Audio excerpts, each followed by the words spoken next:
নমস্কার, দেখছেন রিপাবলিক বাংলার। আপনাদের সঙ্গে রয়েছি আমি ভেনেসা। আজ অগ্নিবাণ ছোড়ার দায়িত্বে আমি আপনাদের সঙ্গে রয়েছি এবং আজকের এই আলোচনায় যে বিষয়ে আমরা ফোকাস করব, যে বিষয় নিয়ে আমরা আলোচনা করব, সেই বিষয় প্রথমে আপনাদের জানিয়ে দিই। ভোট পরবর্তী হিংসায় আক্রান্ত বহু বিজেপির নিচু তলার কর্মীরা। আর এরকম একটা পরিস্থিতিতে কেন্দ্রীয় নিরাপত্তা ছাড়লেন লকেট চট্টোপাধ্যায়। সেই খবর আপনাদের আমরা দেখিয়েছি। লকেট চট্টোপাধ্যায়ের পথ অনুসরণ করবেন দলের বাকি শীর্ষ নেতৃত্ব, এটাই একটা বড় প্রশ্ন। এবং এই প্রশ্ন নিয়েই আজকের আলোচনা। বিজেপি সাংসদদের সিদ্ধান্তের পর প্রশ্ন বিজেপির নিচুতলা এবং রাজনৈতিক মহলে এই প্রশ্নটা বারবার ঘুরপাক খাচ্ছে যে লকেট চট্টোপাধ্যায় যে সিদ্ধান্ত নেওয়ার সাহস দেখাতে পারলেন, বাকিরাও কি সেই একই পথ অনুসরণ করতে পারবেন? আসুন প্রথমেই এই সংক্রান্ত একটি প্রতিবেদন আপনাদের দেখাই, তারপর আমরা আলোচনায় যাব। রাজ্যে জারি ভোট পরবর্তী হিংসা, জেলায় জেলায় আক্রান্ত বিজেপি কর্মী সমর্থকরা, মারধর, হামলা, বাড়ি ভাঙচুর, বোমাবাজিরও অভিযোগ। ফলাফল প্রকাশের পর থেকে সংবাদ শিরোনামে রাজনৈতিক হিংসা, দিকে দিকে আক্রান্ত বহু অসহায় বিজেপির নিচু তলার কর্মীরা। এই পরিস্থিতিতে কেন্দ্রীয় নিরাপত্তা ছাড়লেন লকেট চট্টোপাধ্যায়। রবিবারই নিজের সিদ্ধান্ত ভিডিও বার্তায় জানিয়েছেন বিজেপি সাংসদ। ইলেকশন 2 তারিখের ফল ঘোষণা হওয়ার পর থেকে এত চারিদিকে অত্যাচার দেখে আমার মনে হয়েছে যে আমি যখন তাদের নিরাপত্তা দিতে পারছি না, তো আমি আমার নিরাপত্তা নিয়ে কি করব? আমি তো সাংসদ হয়েছিলাম মানুষের কাজ করার জন্য। সেই জন্য আমার মনে হয়েছে যে মহিলারা নিরাপত্তা পাচ্ছে না এবং প্রেগনেন্ট মহিলারাও বাদ যাচ্ছে না। প্রচুর মহিলা আক্রান্ত, বাড়ি ফেরেনি, দিনের পর দিন নিজের বাড়ি ছেড়ে, সংসার ছেড়ে, মোবাইল পর্যন্ত নেই তাদের কাছে, তারা দূরে দূরে রয়েছে এবং এখনো বাড়ি ফিরতে পারছে না। আমি মুখ দেখাতে পারি না তাদের কাছে, মানে কথা বলি সব ঠিক হয়ে যাবে, সব ঠিক হয়ে যাবে করি। সেই জন্য আমার মনে হয়েছে যে আগে তারা ভালো থাকুক, তাদের নিরাপত্তা আমি দিই, আবার আমার নিরাপত্তা আবার তারা ঠিক হলে তারা দেবে। এইভাবেই আমরা পরিবারের মতো বেঁচে থাকবো। লকেট চট্টোপাধ্যায়ের সিদ্ধান্ত রাজ্য প্রশাসনকে চাপে ফেলার রাজনৈতিক কৌশল, মত রাজনৈতিক মহলের। এই মহলের একাংশের ব্যাখ্যা, কেন্দ্রীয় নিরাপত্তা ছাড়ার পর একজন সাংসদ হিসেবে লকেট চট্টোপাধ্যায়ের নিরাপত্তার দায়িত্ব রাজ্য সরকারের। তার উপর কোনো আক্রমণ এরপর হলে তার দায়ও স্বাভাবিকভাবেই বর্তাবে রাজ্য প্রশাসনের ওপর। তবে একই সঙ্গে দলের অন্দরে চাপ তৈরি করতেও লকেট চট্টোপাধ্যায় ওয়াই ক্যাটাগরির নিরাপত্তা ছাড়লেন বলেই মনে করছে রাজনৈতিক মহলের অপর একটি অংশ। ভোটের পর দিলীপ ঘোষ, সায়ন্তন বসুদের মতো নেতাদের আক্রান্ত কর্মীদের পাশে দাঁড়াতে দেখা যাচ্ছে। তবে তারকা প্রার্থী ও বুদ্ধিজীবীদের আর দেখা মিলছে না বলে অভিযোগ উঠছে বিজেপির নিচু তলা থেকে। এমনকি নিচু তলার কর্মী সমর্থকরা ভোট পরবর্তী রাজনৈতিক হিংসার শিকার হলেও দলের অন্যান্য শীর্ষ নেতা নেত্রীকে দেখা যাচ্ছে না। অভিযোগে ক্ষোভ উগরে দিচ্ছে খোদ বিজেপি কর্মীরাই। রাজনৈতিক মহলের ব্যাখ্যা, এই পরিস্থিতিতে বিজেপি সাংসদ লকেট চট্টোপাধ্যায়ের সিদ্ধান্ত চাপে ফেলবে তাদেরকেও। তবে বিজেপি নেতা সায়ন্তন বসুর যুক্তি, অনেকেরই নিরাপত্তার প্রয়োজন পড়ে না, সেই কারণেই নিরাপত্তা ছেড়েছেন হুগলির সাংসদ। দেখুন, একটা তো এটা কারণও আছে, দুটো কারণ। একটা হচ্ছে যার প্রয়োজন নেই তিনি রেখে কি করবেন, তা রাখা উচিত না। আর দ্বিতীয়, বহু জায়গায় আমাদের কার্যকর্তা কর্মী সমর্থকরা আক্রান্ত হচ্ছেন, এটা ঠিক আছে, এটা তো ইমোশনাল বিষয় আছে, অনেকের আবেগে এটা আঘাত করছে যে আমার নিরাপত্তা আছে, সাধারণ কার্যকর্তাদের নিরাপত্তা নেই। এটা ইমোশনাল একটা ডিসিশন, এটা স্বাভাবিকভাবেই স্বাগত জানানোর মতোই আছে। তাদের প্রতি সহমর্মিতা দেখাতেই সাংসদ লকেট চট্টোপাধ্যায় নিরাপত্তা ছাড়ায় স্বভাবতই খুশি বিজেপির নিচু তলার কর্মী সমর্থকরা। তবে একই সঙ্গে বিজেপির নিচু তলার কর্মীদের প্রশ্ন, লকেট চট্টোপাধ্যায়ের মতো একই পথে হাঁটবেন শীর্ষ নেতৃত্বের অন্যান্যরা? রিপাবলিক বাংলা।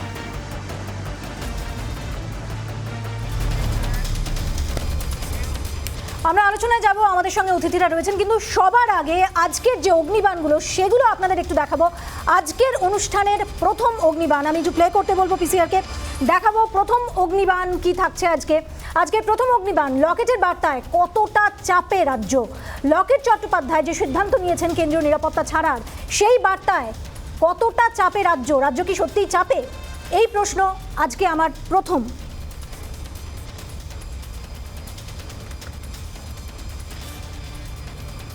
আর এরপর দ্বিতীয় প্রশ্ন, দ্বিতীয় অগ্নিবাণ, দলীয় নেতৃত্বকে চাপে ফেললেন কি লকেট? এটা আজকের অনুষ্ঠানের দ্বিতীয় প্রশ্ন।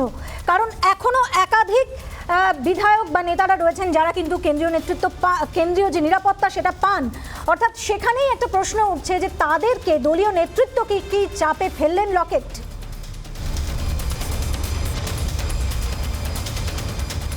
আর আজকের অনুষ্ঠানের তৃতীয় অগ্নিবাণ, কর্মীদের নিরাপত্তার নিশ্চয়তা কোথায়?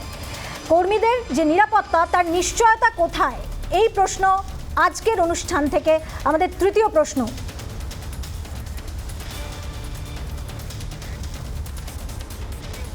একদম সরাসরি আলোচনায় চলে যাবো এবং আলোচনার জন্য আজকে যারা যারা এই অনুষ্ঠানে রয়েছেন প্রথমে তাদের সঙ্গে পরিচয় করিয়ে দিই। আমাদের সঙ্গে রয়েছেন রাজলক্ষ্মী বসু, বিজেপি নেত্রী, আমাদের সঙ্গে রয়েছেন অনির্বাণ ব্যানার্জি, আমাদের সঙ্গে রয়েছেন নীলাদ্রি ব্যানার্জি, আমাদের সঙ্গে রয়েছেন সৃজন ভট্টাচার্য এবং আমাদের সঙ্গে রয়েছেন আজিজুল বিশ্বাস। আপনাদের প্রত্যেককে স্বাগত আজকের এই অনুষ্ঠানে। এবং এই অনুষ্ঠান থেকে যে বিশেষ কয়েকটা প্রশ্ন আমরা প্রথমে রেখেছি, সেই প্রশ্ন নিয়ে প্রথমেই আমি রাজলক্ষ্মী দিয়ে আপনার কাছে যাব। আপনার কাছে আমার প্রথম প্রশ্ন, যে লকেটের বার্তা, লকেট চট্টোপাধ্যায় যে সিদ্ধান্ত নিলেন, যে বার্তা তিনি দিতে চাইলেন, যেভাবে তিনি অমিত শাহকে চিঠি লিখে তার যে কেন্দ্রীয় নিরাপত্তা ছেড়ে দিলেন, ওয়াই ক্যাটাগরির নিরাপত্তা, তাতে তিনি কতটা চাপে ফেললেন রাজ্যকে, আপনি কি মনে করেন?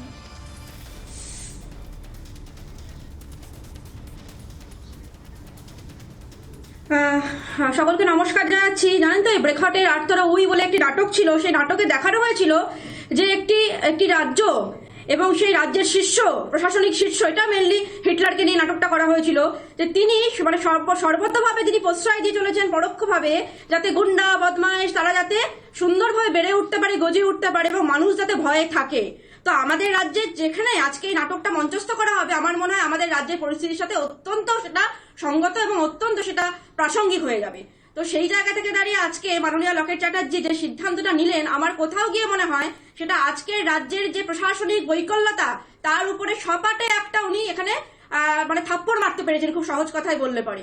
আর দ্বিতীয় যেটা কথা, এখানে রাজ্যকে চাপে ফেলার থেকেও যেটা বড় কথা আমার যেটা মনে হয়, সেটা উনি আমার যেটা মনে হয় চোখে আঙুল দিয়ে দেখিয়ে দিতে পারলেন ওনার যে ভিডিও বার্তাটা, সেটার মধ্যে দিয়ে যে কতটা নৈরাজ্য আমাদের এই রাজ্যতে এই মুহূর্তে অবস্থান করছে এবং কোথাও গিয়ে উনি ওনার কনসায়েন্সের জায়গা থেকে আক্রান্ত হয়েছেন। ওনার কোথাও গিয়ে মনে হয়েছে নিজের আত্মবিশ্লেষণ করে বা ইমোশনাল জায়গা থেকে মনে হয়েছে যে যেহেতু কর্মীরা, নিচুতলার কর্মীরা যেখানে সুরক্ষা পাচ্ছেন না, মহিলারা যেখানে সুরক্ষা পাচ্ছেন না, আজকেই আমরা দেখলাম, আজকেই মানে 1 লক্ষ মানুষ যেখানে পুনর্বাসনের জন্য ছটফট করছে, সেই পুনর্বাসনের দাবিতে আজকে সুপ্রিম কোর্টেতে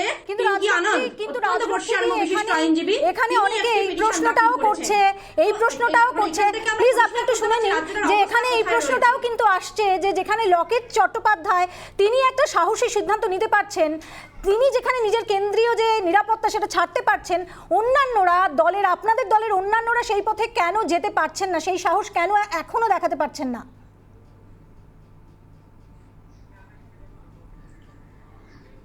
দেখুন, আপনি যদি দেখেন আমাদের যখন বিধায়করা যারা জয়ী হলেন, তার মধ্যে অনেক বিধায়ক, বিশেষ করে যদি নাম ধরে বলি, শিলিগুড়ির শঙ্কর ঘোষ, ডাবগ্রাম ফুলবাড়ির শিখা চ্যাটার্জি, মাটিগাড়া আনন্দময় বর্মন, এনারাও কিন্তু বলেছেন যে আমরা কেন্দ্রীয় সুরক্ষা নেব না। এবং সেটা কিন্তু পুরোটা কিন্তু তাদের নিজেদের সিদ্ধান্ত, এবং নেব না বলা সেটা ছেড়ে দেওয়ার মধ্যে একটা ডিফারেন্স আছে। রাজলক্ষ্মী, ছেড়ে দেওয়া আর নেব না, এই দুটোর মধ্যে একটা ডিফারেন্স আছে। যে সাহস তিনি দেখিয়েছেন লকেট চট্টোপাধ্যায়, সেটা অন্যরা কেন দেখাতে পারছেন না? আমার প্রশ্ন। আমাকে বলতে দিন নেব নাটা তো শুনুন রেশা শুনুন, কথাটা শুনুন। হ্যাঁ, এনাদেরকে তো নেব না বলতেই হবে, কারণ এনারা তো নতুন নির্বাচিত হয়েছেন বিধায়ক, আর লকেট দি তো দীর্ঘদিন ধরে অলরেডি সাংসদ রয়েছে, তাই ওনাকে এখন ছাড়তে হচ্ছে। পরিস্থিতির সাপেক্ষে 2 তারিখের পর থেকে ভোট পরবর্তী যে হিংসা হয়েছে, যেখানে 1 লক্ষ কর্মী ঘর ছাড়া, যেখানে বিজেপি লিড পেয়েছে সেখানে আক্রান্ত হয়েছে, মোট 32 জন বিজেপি কর্মীকে খুন করা হয়েছে ভোট পরবর্তী হিংসাতে, যেখানে বিজেপি লিড পেয়েছে সেখানে রেশন বন্ধ করে দেওয়া হয়েছে। আমি আপনার কাছে আসবো, কিন্তু অনেকে আবার বলছেন, রাজনৈতিক বিশ্লেষকরা বলছেন যে লকেট চট্টোপাধ্যায়ের এই কেন্দ্রীয় নিরাপত্তা ছাড়ার পিছনে আসলে দলকেই তিনি বার্তা দিতে চেয়েছেন। সেই প্রশ্ন নিয়ে অবশ্যই আপনার কাছে আসবো রাজলক্ষ্মী দিয়ে, কিন্তু আমি একবার অনির্বাণের কাছে যাব। অনির্বাণ, রাজনৈতিক বিশ্লেষকরাই আবার বলছেন যে লকেট চট্টোপাধ্যায় যেভাবে কেন্দ্রীয় নিরাপত্তা ছেড়ে দিলেন, তাতে রাজ্য সরকার খানিকটা চাপে পড়ে যাবেন। তো আপনি কি মনে করছেন বা কি বলতে চাইবেন? কারণ এতক্ষণ যে অভিযোগ রাজলক্ষ্মী দি করলেন, এর উত্তরে আপনি কি বলবেন?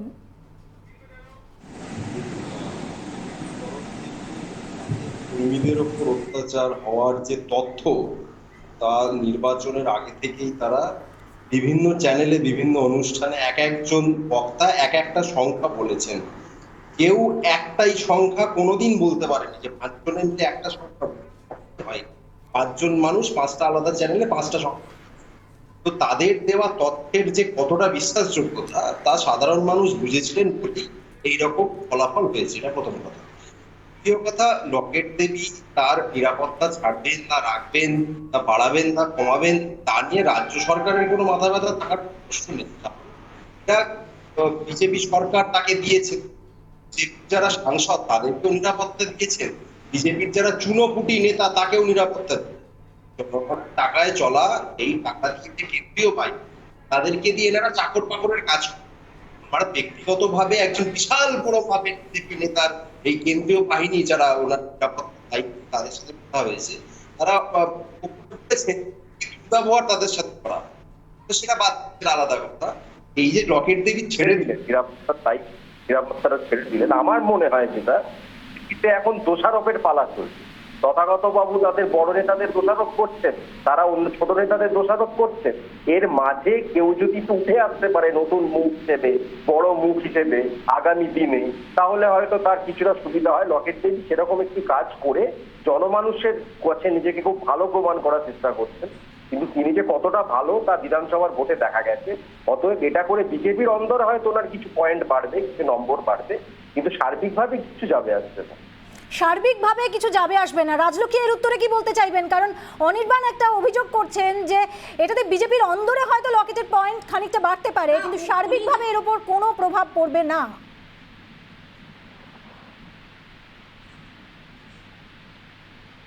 উনি যে কথাটা বললেন না যে লকেট চ্যাটার্জি কতটা মানে অ্যাপ্রোপ্রিয়েট রাজনীতির জন্য, সেটা নির্বাচনের ফলাফলে বোঝা গেছে। মনে রাখবেন, মমতা বন্দ্যোপাধ্যায় কিন্তু পরাজিত হয়েছেন, মমতা বন্দ্যোপাধ্যায়ও কিন্তু পরাজিত হয়েছেন। তো সেই জায়গায় দাঁড়িয়ে তাহলে কি উনি অ্যাপ্রোপ্রিয়েট নন? তাহলে কি উনি ঠিক ফিট নন রাজনীতির জন্য? জয় পরাজয়ের হিসাব দিয়ে এই কথাগুলো বলতে হয়। এবার আরেকটা কথা খালি বলি, যখন তেলেনীপাড়াতে দুর্ভাগ্যজনক ঘটনা ঘটেছিল তখন প্রশাসন কিন্তু পদক্ষেপ নেননি, উনাকেই মাননীয় সংসদকেই কিন্তু ছুটে যেতে হয়েছিল এবং পুলিশ তাকে আটকে দিয়েছিল যথারীতি। সে ঘটনা কিন্তু আমাদের মনে আছে। এবং আরেকটা বিষয় মনে করাচ্ছি, আবারও বলছি, এটা কিন্তু উনি ওনার কনসার্ন থেকে করছেন, ওনার মনে হয়েছে তাই উনি করছেন। একজনের নাম অর্জুন সিং আর একজনের নাম লকেট চট্টোপাধ্যায়। যখন তারা দুজনেই তাদের দলবল নিয়ে গিয়ে ওই তথাকথিত দুর্ভাগ্যজনক ঘটনা ঘটিয়েছে। ওটা কোনো দুর্ভাগ্যজনক ঘটনা নয়, ওটা ঘটানো হয়েছিল, ওটাকে বলে দাঙ্গা। দাঙ্গা শব্দটা বলতে এখন বিজেপির লোকজন ভয় পাচ্ছে। ফল বেরোনোর আগে তারা দুবেলা দাঙ্গার ভয় দেখাতো মানুষ, এবং সেই ভয় দেখানোর ফলে এখন তারাই ভয়ে ভয়ে আছে যে বাংলার মানুষ তাদেরকে এবার বাংলা ছাড়া না করে। এই ভয়েই আজকে লকেট চট্টোপাধ্যায় এইরকম একটি সিদ্ধান্ত নিয়ে ভাবছেন। উনি হয়তো রাজনৈতিকভাবে প্রাসঙ্গিক হয়ে উঠছেন। যে পাপ উনি তেলেনীপাড়ায় করেছিলেন, তাতে এই ধরনের স্টান্ট করে, এই ধরনের নাটক করে উনি মানুষের মনে সেই জায়গা করতে পারবেন না। যে পাপ উনি তেলেনীপাড়ায় করেছিলেন, যে পাপ বিজেপির বিভিন্ন নেতা বিভিন্ন জায়গায় দাঙ্গা উস্কে দেওয়ার চেষ্টা করে করেছে, সেই পাপ এইসব স্টান্ট করে হবে না দিদি। ওই স্টান্ট করে কোনো লাভ নেই। আপনাদের কদর্য রাজনীতি মানুষ প্রত্যাখ্যান করেছে, এবং এই 38% শূন্য হবে আর 5 বছরের অপেক্ষা। আমার একটা প্রশ্ন রাজলক্ষ্মী, আমার একটা প্রশ্ন বাবু চ্যাটার্জি কি করলেন? যিনি ক্যামেরার সামনে দাঁড়িয়ে বলছেন বিজেপি করলে পা ভেঙে দেব, বিজেপি করলে পা ভেঙে দেব, তিনি ক্যামেরার সামনে দাঁড়িয়ে বাবু চ্যাটার্জি বলছেন আসানসোলে। রাজলক্ষ্মী এক সেকেন্ড, নির্বাচনে জিতে বেশ নিশ্চয়ই আমি তার নিন্দা করছি, আমি তার নিন্দা করছি, সরাসরি নিন্দা করছি। এবার আপনি বলুন, সিআরপিএফ কে বলবো বুক লক্ষ্য করে গুলি মারতে? আপনি নিন্দা করে দেখান, আপনি নিন্দা করে দেখান। আপনি আপনার সভাপতিকে বলুন সায়ন্তন বসুকে শোকজ করতে, আপনি সায়ন্তন বসুকে শোকজ করে দেখান। দিলীপ ঘোষকে বলুন, পারবেন করতে? নিন্দাও করতে পারবেন না। আপনাদের এইসব নেতাদের কথার জন্য আপনাদের এই ফল। আরো বলুন 38 থেকে শূন্য হবে, 5 বছরের অপেক্ষা, 5 বছর অপেক্ষা করুন, 38টাকে শূন্যে নামিয়ে আনবো আমরা। আপামর বাংলার মানুষ আপনাদের শূন্য করে দেবে। যারা বাঙালিকে খুন করার জন্য উল্লাস প্রকাশ করে, যারা 4 জন কেন মারলো, 8 জন কেন মারলো না বলে, যারা হাওয়ায় কেন গুলি চালানো, বুক লক্ষ্য করে কেন চালালো না বলে, তাদের শূন্য হওয়া সময়ের অপেক্ষা। প্রশাসনটাকে বেছে বেছে তৃণমূল বিজেপি আলাদা আলাদা করে দেখছে। কিন্তু আমার এই আরে অনুষ্ঠান থেকে আপনি একটা কি প্রশ্ন নিন্দা রেখে করছেন? যান। সেই এক সাহস সেকেন্ড, কি আছে? আমার আরো যে অতিথি সায়ন্তন রয়েছেন, বসুর নিন্দা করার সাহস আছে আপনার? নেই। যে অতিথিরা এখন আপনার পর্যন্ত সেই সাহস বলেনি তাদের নেই। কাছে আমাকে যেতে হবে। এক সেকেন্ড, আপনাদের কাছেও আসবো, কিন্তু এখনো অনেকে রয়েছেন যারা কিন্তু বলেননি।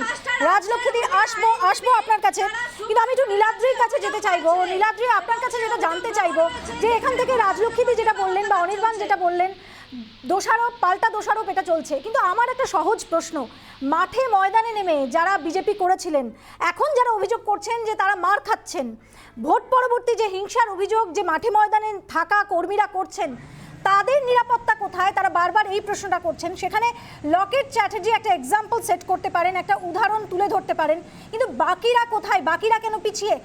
নিচু তলার যে কর্মীরা তারা তো এই প্রশ্নটা করবেন। সেই প্রশ্নের জবাব হিসাবে আপনারা কি দিতে চাইবেন?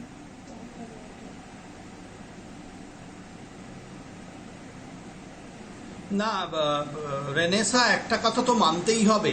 একদিকে যখন বিজেপির সাধারণ কর্মীরা আক্রান্ত হচ্ছেন, তখন ৭৫ জন বিধায়ক এবং ১৮ জন সাংসদ নিরাপত্তা নিয়ে চলাফেরা করছেন, এটা অত্যন্ত বৃষদ দৃশ্য। সেখানে লকেট চট্টোপাধ্যায় যে পদক্ষেপ নিয়েছেন, এই গান্ধীবাদী পদক্ষেপকে আমি স্বাগত জানাচ্ছি। এর পাশাপাশি আরেকটা জিনিসও বলতে হয়, তৃণমূল কংগ্রেস যেহেতু নির্বাচনে বিশাল জয় পেয়েছে, তারা কোথাও মনে করছে ভারতবর্ষের আইন মানার তাদের আর কোনো দায়বদ্ধতা নেই, প্রশাসন নির্বাক হয়ে থাকতে পারে। সুতরাং পশ্চিমবঙ্গে প্রশাসন এটল আছে কিনা এই সময়, সেটা নিয়েও প্রশ্ন চিহ্ন উঠে যাচ্ছে। তৃতীয়ত, অনির্বাণ একটা ইন্টারেস্টিং কথা বলল, কিছুদিনের মধ্যেই বিজেপি শূন্য হয়ে যাবে। আমাদের মনে রাখা দরকার, বিজেপি হচ্ছে একমাত্র বিরোধী দল, সুতরাং তারা বিরোধী শূন্য পশ্চিমবঙ্গ চাইছে, এবং এই শূন্য করার প্রক্রিয়ায় তারা শুরু করেছেন বিজেপি কর্মী সমর্থকদের উপর আক্রমণ করে। এর থেকে অগণতান্ত্রিক আর কিছু হতে পারে না। জোরে বলুন। রাজ্যপালের সফরের সময় আমরা দেখেছি মানুষের কান্না, সেটাকে আপনি অস্বীকার করছেন? হ্যাঁ, একদম করছি। রাজ্যপাল, মাননীয় রাজ্যপাল দিলীপ ঘোষ যে সভাপতি, তারও ওপরের পদে থাকে। বিজেপির এই বিরোধী শূন্য রাজনীতি করার হওয়ার পশ্চিমবঙ্গে যে প্ল্যানটা আপনি দিলেন, 2026 বিজেপি শূন্য হবে, বিরোধীরা শূন্য হবে, তারই কি এটা পদক্ষেপ? নেতা তাদের সঙ্গী করে বিভিন্ন যে জায়গায় গেছেন, আপনি কেন? আচ্ছা অনির্বাণ, যদি আমি ধরে নিই যারা মারা যাচ্ছে, যারা আক্রান্ত হচ্ছে, তারা বিজেপির লোক নয়, তারা তৃণমূলের লোক, তাও তো দায় রাজ্যের প্রশাসনের ওপরই আসে। রাজ্যের প্রশাসন কেন এই রাজনৈতিক অশান্তি আটকাতে পারছে না? রাজ্যের প্রশাসন কেন নীরব দর্শক হয়ে দাঁড়িয়ে থাকে যখন ববি হাকিম, সুব্রত মুখার্জির সমর্থনে তৃণমূল সমর্থকরা কোভিড বিধি লঙ্ঘন করে প্রকাশ্য জনপথে? এই প্রশ্ন কি আপনি তুলবেন না? কিন্তু নীলাদ্রিদা, আপনি প্লিজ একটু শুনুন।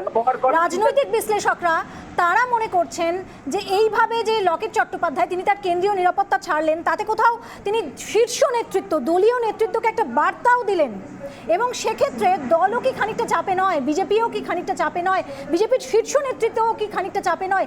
এই প্রশ্নটাও করছেন রাজনৈতিক বিশ্লেষক। 100 বার রেনেসা, সেই কেন্দ্রীয় নেতারা যারা বারবার পশ্চিমবঙ্গে আসছেন, যখন কর্মীরা আক্রান্ত হচ্ছে তাদের কিন্তু আমরা দেখা পাচ্ছি না। তারা কিন্তু ভোটের প্রচারের সময় বারবার এসছেন, কিন্তু কর্মীদের আক্রান্ত হওয়ার সময় তাদের পাশে তাদের দেখতে পাচ্ছি না। তিনি পরোক্ষে দিল্লির সেই সব নেতারা যারা মনে করেছিলেন বাংলায় এসে বাঙালিদের পথ দেখাবেন, তাদেরও একটা তিনি কিন্তু দিক নির্দেশ দিলেন, তাদের চোখে আঙুল দিয়ে দেখিয়ে দিলেন তাদেরও কি করা উচিত। তারা গোটা বাংলার করছি, কিন্তু রাজ্যে যেভাবে প্রশাসন থেকেও প্রশাসন নেই, তৃণমূল যেভাবে ভোটে জিতে মনে করছে আইন হাতে তুলে নেওয়া যায়, এবং যেভাবে আপনি বিরোধী শূন্য পশ্চিমবঙ্গের স্বপ্ন দেখছেন, সেটা কিও গ্রহণযোগ্য? কিন্তু এই অভিযোগ পাল্টা অভিযোগ, কার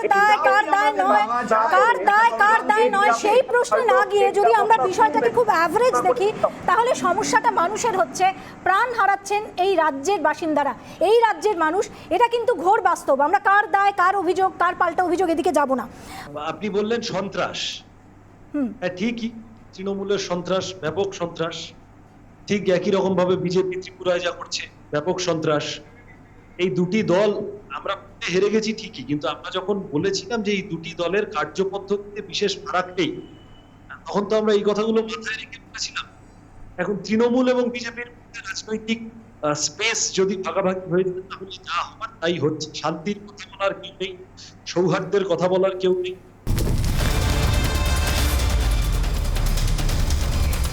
ফিরে এলাম বিরতির পর এবং আমার অতিথিরা আমার সঙ্গে রয়েছেন। স্ক্রিনে দেখতেই পাচ্ছেন আমাদের প্রত্যেকটি অতিথি আমাদের সঙ্গে রয়েছেন। সৃজন কিছু বলার চেষ্টা করছেন।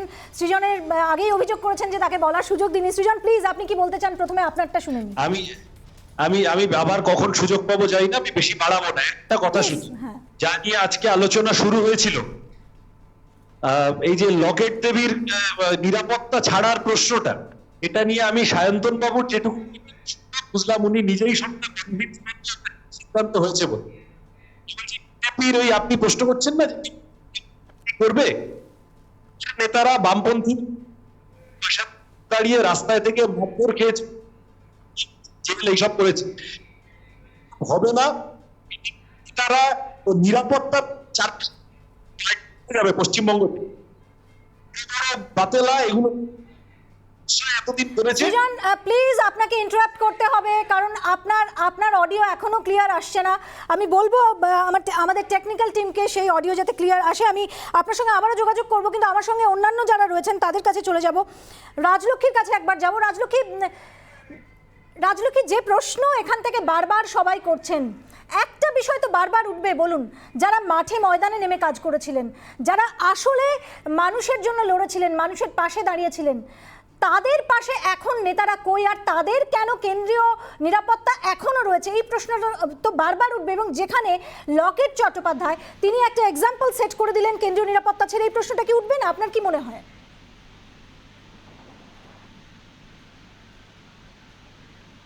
আচ্ছা শুনুন, আমি এটার উত্তর দিলাম। আমি তার আগে সৃজনবাবু, যিনি বামপন্থীদের পক্ষ থেকে এসেছেন, তিনি এবং আজিজুল্লাহ দুজনেই দেখলাম ত্রিপুরা নির্বাচন এবং ত্রিপুরা নির্বাচনে বিজেপি জয়লাভের পরেতে আক্রমণ নিয়ে এবং সন্ত্রাস নিয়ে কিছু কথা বললেন।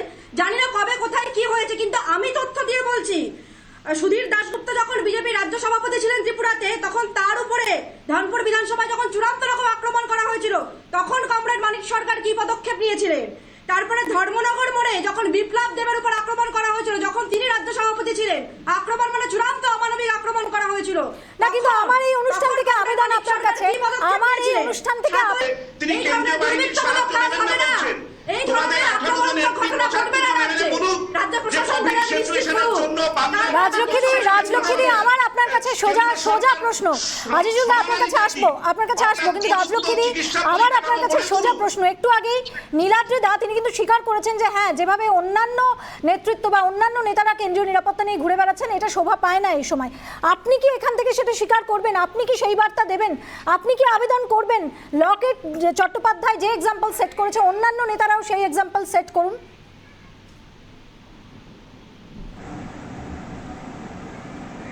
আমি তার আগে আবেদন করব, তাহলে রাজ্য সরকার প্রশাসন অ্যাসিওর করুক কোথাও কোনো সন্ত্রাসের ঘটনা ঘটবে না। রাজ্য প্রশাসন অ্যাসিওর করুক, যেমন আজকে আসামে একটাও ঘটনা ঘটছে না, সেইটা আজকে রাজ্য প্রশাসন আগে অ্যাসিওর করুক, তারপরে বাকিটা ভেবে দেখা যাবে। সেটা অ্যাসিওর করতে পারছে? আমাদেরকে অনির্বাণ কি বলছে? অনির্বাণ, রাজ্য সরকারকে অ্যাসিওর করতে হবে, তবে রাজলক্ষ্মী বলছেন যে তিনি অন্যান্য নেতৃত্বদের কাছে, বিজেপির অন্যান্য নেতা নেত্রীদের কাছে তিনি আবেদন করবেন যে কেন্দ্রীয় নিরাপত্তা তারা ছেড়ে দিন। অনির্বাণ কি বলছেন একবার শুনে নিন। রেনেসা, রাজলক্ষ্মী কিন্তু বলছে না কোভিড সিচুয়েশনে রাজ্যপাল কি করলেন বা রাজ্যপালের কি করা উচিত সেটা কিন্তু বললেন না, সেটা কিন্তু বলুক। আজিজুল্লাহ, আপনার কাছে আসবো, কিন্তু অনির্বাণের কাছে আমি প্রশ্নটা রেখেছিলাম। আপনার কাছে আসবো অবশ্যই, কিন্তু অনির্বাণের কাছে আমার প্রশ্ন, কোভিড সিচুয়েশনে কি মমতা বন্দ্যোপাধ্যায় 5 ঘন্টা ধর্ণা দেওয়াটা মানিয়েছে? না রেনেসা, আমার মনে কাছে স্পেসিফিক প্রশ্ন, কোভিড সিচুয়েশনে মমতা বন্দ্যোপাধ্যায় 5 ঘন্টা ধর্ণা দেওয়াটা কি মানিয়েছে? তুমি একবার মানিয়েছে, সেটা মানিয়েছে? কোভিড সিচুয়েশনে 5 ঘন্টা কি ধর্ণা দেওয়া সিনিয়র অফিসার মানিয়েছে? আরে আমাকে তৃণমূলী ভাবছো কেন? আরে তুমি আমাকে তৃণমূলী ভাবছো কেন? উত্তর দিন না ওটা। না আমাকে তুমি তৃণমূলী ভাবছো কেন? রাজলক্ষ্মী আমাকে তৃণমূলী ভাবছো কেন? আমার যে প্রশ্ন সেই প্রশ্নের উত্তর দাও। আমি সঙ্গত কারণে প্রশ্ন তুলেছি, রাজ্যপালের ভূমিকা নিয়ে তুমি বলো। রাজ্যপালকে বলো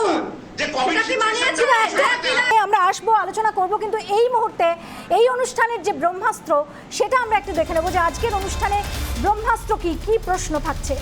নিরাপত্তা ছাড়া মমতা পেরেছিলেন কি করে? মমতা বন্দ্যোপাধ্যায় নিরাপত্তা ছাড়া কিভাবে মানুষের পাশে দাঁড়িয়েছিলেন, কিভাবে মানুষকে তার কাছে টেনেছিলেন? তিনি যদি পারেন তাহলে বিজেপির যে নেতা নেত্রীরা এখনো কেন্দ্রীয় নিরাপত্তা পাচ্ছেন তারা কেন পাচ্ছেন না? সেই সাহস তারা কেন দেখাতে পারছেন না? সমস্যাটা কোথায়? এটাই আজকের অনুষ্ঠানের ব্রহ্মাস্ত্র। আমরা আবারও আলোচনায় যাব। রাজলক্ষ্মী অনেকক্ষণ বলেছেন, আমি একটু নীলাদ্রির কাছে যাব। নীলাদ্রিদা, আপনার কাছে যেটা জানতে চাইবো যে আজকের অনুষ্ঠানের যেটা ব্রহ্মাস্ত্র, মমতা বন্দ্যোপাধ্যায় তিনি মানুষের মধ্যে মিশে যেতেন, তার সেই সময় কেন্দ্রীয় নিরাপত্তাও ছিল না, তিনি মানুষের কাছে পৌঁছে যেতেন, হাজার সন্ত্রাস হোক বা বিভিন্ন ঘটনায় তাকে দেখা গেছে যে তিনি কিন্তু মানুষের মাঝে মিশে যেতে পেরেছিলেন। রাজনৈতিক বিশ্লেষকরা এখানেই প্রশ্ন করছেন যে যদি মমতা বন্দ্যোপাধ্যায় সেই সাহসটা দেখাতে পারেন তাহলে আজকে লকেট চট্টোপাধ্যায় যে এক্সাম্পল সেট করলেন অন্য নেতা নেত্রীরা বিজেপির তরফ থেকে তারা পারছেন না কেন?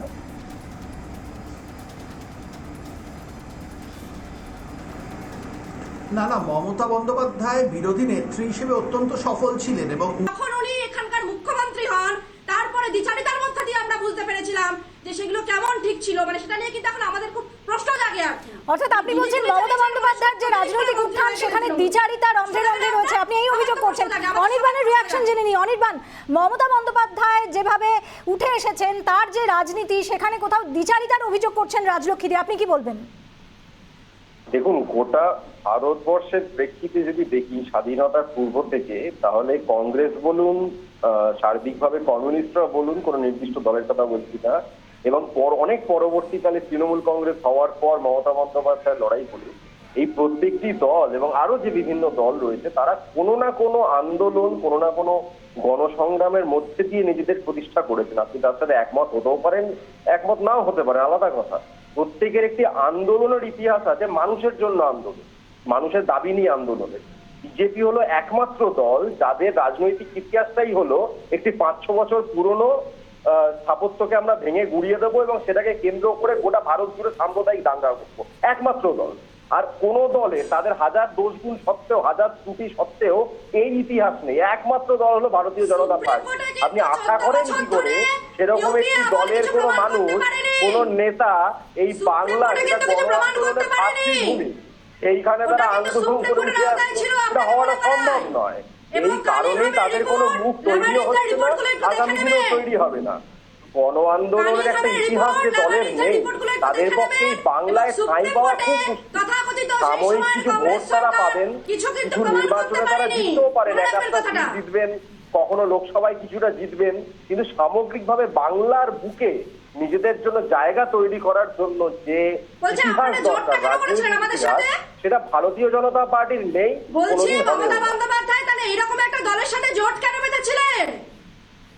শুনুন, রাজনীতিতে আপনারা একসময় বামপন্থীদের সাথে জোট বেঁধেছিলেন, আপনারাও বামপন্থীদের সাথে জোট বেঁধেছিলেন, আপনারাও বামপন্থীদের সাথে। আজকে বামফ্রন্ট কংগ্রেসের সাথে জোট পাচ্ছেন, ওটাকে বলে কৌশল, ওটাকে বলে কৌশল। আপনারাও পিডিপির সাথে জোট বেঁধেছিলেন, আপনারাও উত্তর দিয়েছেন ওটা কৌশল ছিল, রাজনৈতিক কৌশল। আপনারাও পিডিপির সাথে জোট বেঁধেছিলেন, ওটাকে বলে কৌশল। কৌশলে আরে আপনারাও তো পিডিপির সাথে জোট বেঁধেছিলেন, আপনারাও শিরোমণি আকালি দলের সাথে জোট বেঁধেছিলেন, আপনারা সাথে জোট বেঁধেছিলেন। সেই কোনো জোট আজকে আর নেই। আপনারা বিচ্ছিন্নতাবাদীদের সাথে ত্রিপুরায় জোট বেঁধেছেন, আপনারা এই বাংলায় ঝাড়খণ্ডের একটি দলের সাথে জোট বেঁধেছেন, আপনারা অল ঝাড়খণ্ড স্টুডেন্ট ইউনিয়নকে এইবারে একটা আসন ছেড়েছেন, এই বাংলাকে ভাগ করার চক্রান্ত করছেন। আপনারা কি এই বাংলার জেলাগুলোকে নিয়ে ঝাড়খণ্ডের সাথে জুড়ে দিতে চান? সেই জন্য আজকে সিট ছেড়েছেন। অনেক অস্বস্তিকর প্রশ্ন উঠে আসছে, আপনি উত্তর দিতে পারবেন না। পৃথিবী এইসব কথাগুলো আসবে, অনেক অস্বস্তিকর প্রশ্ন উঠে আপনি উত্তর দিতে পারবেন না। আরে আপনারা ঝাড়খণ্ডের পার্টির সাথে জোট করেছিলেন কেন? আপনারা ঝাড়খণ্ডের পার্টির সাথে জোট করেছিলেন কেন? আপনারা সবাই জানতে টিডিপির সাথে চাইছে। জোট করেছিলেন, সেগুলো দেখুন। আপনারা এখানে একে অপরের বিরুদ্ধে অভিযোগ করছেন, কিন্তু একটা খুব ভ্যালিড প্রশ্ন, আজকের বলছি, দিনের যে আপনি ঘটনা বলুন না, তখন তো রাজলক্ষ্মী দি, আমরা আজকে বলেছিলাম। আজকে যে 23টা ঘটনাটা রাজনৈতিক ঘটেছে, দল জোট করেছিল। 146 জন 23টা বিশিষ্ট রাজনৈতিক ব্যক্তিত্ব দল বা জোট বুদ্ধিজীবী করেছিল। তারা রাষ্ট্রপতির কাছে একটা চিঠি দিয়েছেন, এবং সেই চিঠির বয়ান আমি এখানে পড়বো না, কিন্তু চিঠির বয়ান অনুযায়ী যেটা দেখা যাচ্ছে যে রাজনৈতিক সন্ত্রাস এ রাজ্যে হচ্ছে, সেটা নিয়ে তারা চিন্তা ব্যক্ত করেছেন, এবং অবিলম্বে এই পরিস্থিতি যাতে এই পরিস্থিতি থেকে বাংলার মানুষ মুক্ত হন তার জন্য ব্যবস্থা নিতে আর্জি জানিয়েছেন।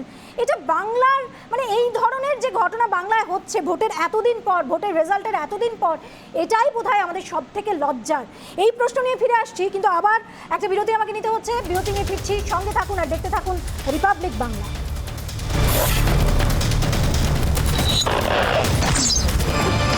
যে শুভেন্দু রায়, শুভেন্দু বা এদের নিয়ে এই নারদা বা সারদা নিয়ে ভাগ মুকুল ভাগ, হ্যাঁ, এই যে বক্তব্য তাদেরকে সম্পদ করা হয়েছে।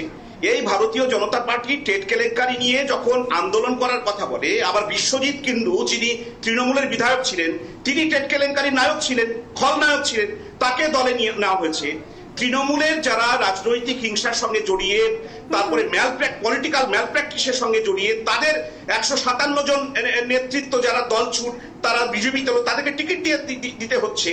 অর্থাৎ এইখানটায় পলিটিক্যালি যে রাজনৈতিক সদিচ্ছার কথা বলা হয়, রাজনীতিতে ভারতীয় জনতা পার্টি উইথ দ্য ডিফারেন্স বলে, সেইটা যে কতটা একটা মানে স্লোগান ছাড়া কিছু নয়, এর বাস্তব প্রয়োগ কিছু নয়, সেটা পরিষ্কার করে বোঝা যায়। প্রশ্ন হচ্ছে যে এই যে রাজনৈতিক হিংসা ভোট পরবর্তী, দিলীপ ঘোষ থেকে শুরু করে ভারতীয় জনতা পার্টি রাজ্য নেতৃত্ব, হ্যাঁ, এই যে দিলীপ ঘোষ থেকে শুরু করে, রাহুল সিনহা থেকে শুরু করে ভারতীয় জনতা পার্টির ছোট বড় মেজো নেতারা যেভাবে ভোটের পর ক্ষমতা দখল করবে সেই গ্যারান্টি যেমন দিয়েছিল, তার পাশাপাশি এই গ্যারান্টিও দিয়েছিল যে শাসক দল এবং অন্যান্য বিরোধীদেরকে বুঝে নেওয়া, এবং সেটা হিংসার পথে এই ধরনের কিন্তু উস্কানি কিন্তু ছিল। ফলে অর্থাৎ উস্কানিমূলক বক্তব্যের কথা আপনি বলছেন, আমাদের সময় কম, আমি একটু রাজলক্ষ্মীর কাছে যাবো। রাজলক্ষ্মী, আপনার কাছে যেটা জানতে চাইবো যে উস্কানিমূলক মন্তব্য এবং তারপরেই এই ধরনের ঘটনা ঘটছে, এই অভিযোগ করলেন আজিজুল, আপনি কি বলবেন? কি অস্বীকার করা যায়?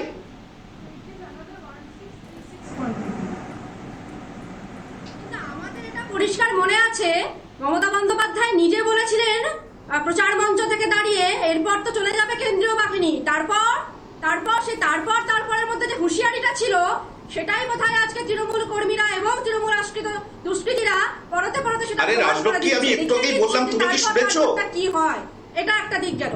আরে তৃণমূল যে হিংসার প্রশ্রয় দেয়, তার জন্য তো তোমরা প্রতিবাদ করছো। আমাকে একটু অনির্বাণের কাছে যেতে হবে, আমার অনুষ্ঠানের সময় একেবারে শেষের দিকে। অনির্বাণ, আপনার কাছে যেটা জানতে চাইবো যে এইভাবে যেভাবে 146 জন চিঠি দিলেন রাষ্ট্রপতিকে, এটা কোথাও যে প্রশ্নগুলো তারা তুলেছেন, এটা কোথাও রাজ্য সরকারের ব্যর্থতাকেই কি বার্তা দেয় না, মানে সেদিকেই কি ইঙ্গিত করে না? রাজ্য সরকার তারা নিরাপত্তা দিতে পারছে না, আর যে কারণে এই ধরনের চিঠি রাষ্ট্রপতির কাছে যাচ্ছে, আপনি কি মনে করেন? পরবর্তীতে যখন আবার আমরা মিলিত হব তখন নিশ্চয়ই আপনাদের রিয়াকশন নেব। আজকে সময় শেষ, দায় অভিযোগ পাল্টা অভিযোগ অনেক কিছু এলো, কিন্তু একটা প্রশ্নের উত্তর পাওয়া গেল না, মানুষ ভুক্তভোগী তারা যেভাবে আক্রান্ত হচ্ছেন তাদের মুক্তি কবে? যাই হোক, আপনাদের সবাইকে অনেক ধন্যবাদ এই অনুষ্ঠানে আসার জন্য। অনুষ্ঠান এখানেই শেষ করছি। আপনাদের নজর থাকুক রিপাবলিক বাংলায়।